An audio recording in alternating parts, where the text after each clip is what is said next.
మధ్యప్రదేశ్లోని ఇండోర్ లోక్సభ స్థానంలో తమ పార్టీ అభ్యర్థి నామినేషన్ ఉపసంహరించుకుని భాజపాలోకి చేరడంతో కాంగ్రెస్ వింత స్వరం అందుకుంది. మే 13న ఇండోర్లో జరిగే ఎన్నికల్లో నోటాకు ఓటు వేయాలని ఓటర్లను కాంగ్రెస్ అభ్యర్థించింది.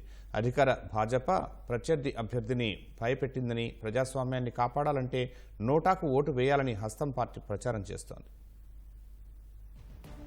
లోక్సభ ఎన్నికల్లో పలు స్థానాల్లో తమ అభ్యర్థులు నామినేషన్లు వెనక్కి తీసుకోవడం, భాజపాలో చేరుతుండటంతో విపక్ష కాంగ్రెస్ కొత్త స్వరం అందుకుంది. మధ్యప్రదేశ్లోని ఇందోర్లో తమ పార్టీ అభ్యర్థి తన నామినేషన్ వెనక్కి తీసుకుని భాజపాలో చేరడంతో ఆ స్థానంలో జరిగే ఎన్నికల్లో నోటాకు ఓటు వేయాలని కాంగ్రెస్ ప్రచారం చేస్తోంది. తమ అభ్యర్థులను ప్రలోభపెట్టి ప్రజాస్వామ్యాన్ని భాజపా తుంగలో తొక్కిందని కాంగ్రెస్ ఆరోపించింది. భాజపాకు బుద్ధి చెప్పాలంటే ఓటర్లు నోటాకు ఓటు వేయాలని కోరింది. ఈ ఎన్నికల్లో ఇందోర్ నుంచి కాంతిబామ్ను కాంగ్రెస్ పార్టీ బరిలో నిలిపింది. అనూహ్యంగా చివరి నిమిషంలో కాంతిబామ్ తన నామినేషన్ పత్రాలను ఉపసంహరించుకున్నారు.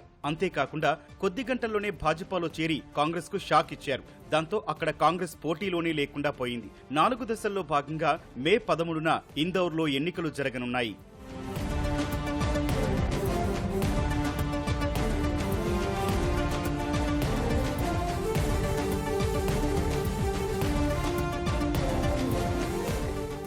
ఇందోర్లో తమకు అభ్యర్థి లేకుండా పోవడంతో అక్కడ గెలిచే సత్తా ఉన్న స్వతంత్ర అభ్యర్థికి కాంగ్రెస్ మద్దతిస్తోందని ప్రచారం జరిగింది. తాజాగా ఆ వార్తలను కొట్టిపారేసిన కాంగ్రెస్ ఇందోర్లో ఎన్నికల్లో నోటాకు ఓటు వేయాలని ప్రజలను కోరింది. తమ పార్టీ ఎవరికీ మద్దతివ్వడం లేదని, నోటాకు అందరూ ఓటు వేయాలని కాంగ్రెస్ సీనియర్ నేత శోభా ఓజా తెలిపారు. గత లోక్సభ, మున్సిపల్, అసెంబ్లీ ఎన్నికల్లో ఇందోర్లో భాజపా గెలిచిందని, అయినా సరే తమ పార్టీ అభ్యర్థిని భయపెట్టి వాళ్ల పార్టీలోకి చేర్చుకున్నారని ఆరోపించారు. ప్రజాస్వామ్యాన్ని కాపాడాలంటే ఈ ఎన్నికల్లో నోటాకు ఓటు వేసి భాజపాకు తగిన సమాధానం చెప్పాలని ఓటర్లను అభ్యర్థించారు. భాజపాను శిక్షించాలంటే నోటాకు ఓటు వేయాలని కాంగ్రెస్ ఎంపీ జీతూ పట్వారీ అన్నారు. దీనిపై అధికార భాజపా తీవ్రస్థాయిలో విమర్శలు గుప్పించింది. కాంగ్రెస్ నాయకులు నోటాను ఉపయోగించాలని ఓటర్లను ప్రేరేపించడం ఏమాత్రం ఆమోదయోగ్యం కాదన్నారు. ఓటమితో కాంగ్రెస్ ప్రతికూల వ్యూహాలను అవలంబిస్తోందని ఇందోర్ భాజపా అభ్యర్థి శంకర్ లల్వానీ మండిపడ్డారు. నోటా ఎంపిక ప్రజాస్వామ్యానికి మంచిది కాదని, ఓటర్లు తప్పనిసరిగా అభ్యర్థుల్లో ఒకరిని ఎన్నుకోవాలని స్వతంత్ర అభ్యర్థి అభయ్ జైన్ అన్నారు.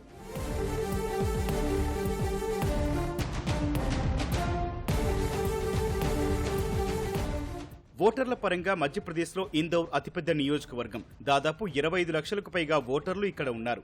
నామినేషన్ల ఉపసంహరణ తర్వాత ఇందోర్లో 9 మంది స్వతంత్ర అభ్యర్థులు సహా మొత్తం 14 మంది అభ్యర్థులు బరిలో నిలిచారు. సార్వత్రిక ఎన్నికల్లో గత 9 సార్లు ఇక్కడ భాజపానే జయకేతనం ఎగురవేసింది. 2019 ఎన్నికల్లో కాంగ్రెస్ అభ్యర్థి పంకజ్ సంఘ్వీపై లాల్వానీ 5.48 లక్షల మెజార్టీ ఓట్లతో విజయం సాధించారు. అప్పుడు నోటాకు 5,045 ఓట్లు వచ్చాయి.